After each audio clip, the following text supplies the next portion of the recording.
அரசாங்கத்தினுடைய இந்த உயிர்த்த ஞாயிறு தாக்குதல் சம்பந்தப்பட்ட விசாரணையினுடைய முன்னேற்றம் சம்பந்தமாக இலங்கை தமிழரசு கட்சி திருப்தி அடைகின்றதா? உண்மையிலே நான் பாராளுமன்றத்திலேயும் ஈஸ்டர் ஞாயிறு குண்டுவெடிப்பு சம்பந்தமான ஒத்திவைக்கும் வேலை பிரேரணையிலே நான் நேரடியாக பகிரங்கமாக சொல்லியிருந்தேன். அரசாங்கத்துடைய உயிர்த்த ஞாயிறு சம்பந்தமான இந்த நடவடிக்கைகளை நாங்கள் வரவேற்கின்றோம். ஏனென்றால் வேறு இதுக்கு முதலிருந்த எந்த அரசுக்கு கீழேயும் சுரேஷ் சலி அவர்களை கைது செய்வதுன்றது என்னை பொறுத்தளவில் அது ஒரு நடந்திருக்கக்கூடிய விஷயம் அல்ல.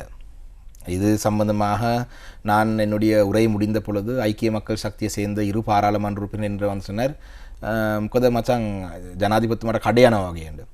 நான் அவர்கிட்ட நேரடியாக கேட்டான், நீங்கள் நேக்கிறீங்களா வேறு யாரும் ஜனாதிபதியாக இருந்திருந்தால், அதாவது ரணில் விக்ரமசிங்கவோ கடந்த காலத்தில் கோட்டாவோ மஹிந்தோ இவருடைய காலப்பகுதியில் எத்தனை ஆண்டுகள் கொடுத்திருந்தாலும் சஜித்தை பற்றி நாங்கள் சொல்லிடாது என்று அவர் ஜனாதிபதியாக வரவில்லை.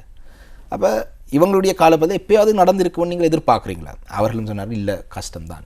அப்போ நான் பிறகு உண்மையை கதைக்கிறதுல கடையானவான்னு சொல்கிறதுக்குள்ள உண்மையை நாங்கள் பேசத்தான் வேணும் என்றதின் அடிப்பில் அதை சொன்னான். அதுலேயே ஆனால் சுரேஷ் சலியை தடுப்பு காவலிலே வைத்து விசாரிக்கலாம், புள்ளியான விளக்கு மறியலே வைத்திருக்கலாம். ஆனால் இது அனைத்தும் நீதிமன்றத்துக்கு போக வேணும். நீதிமன்றம் தான் இறுதியாக குற்றவாளியா இல்லைன்றது உறுதிப்படுத்தும். அப்போ அதுக்கு சரியான முறையில் வழக்குகள் தாக்கல் செய்யப்பட வேணும், குற்றப்பத்திரிகைகள் சரியாக தயார்படுத்தப்பட வேணும், சாட்சியங்கள் பாதுகாக்கப்பட வேணும். சாட்சியாக பயன்படுத்தியிருக்கக்கூடிய பலர் இன்று நாடை விட்டு போகிற அளவுக்கு தப்பி போயிருக்கிறார்கள். அப்போ இப்படியான ஒரு சூழலிலே இது சம்பந்தமாக அரசாங்கம் தன்னுடைய கரிசனை எடுக்க வேணும்.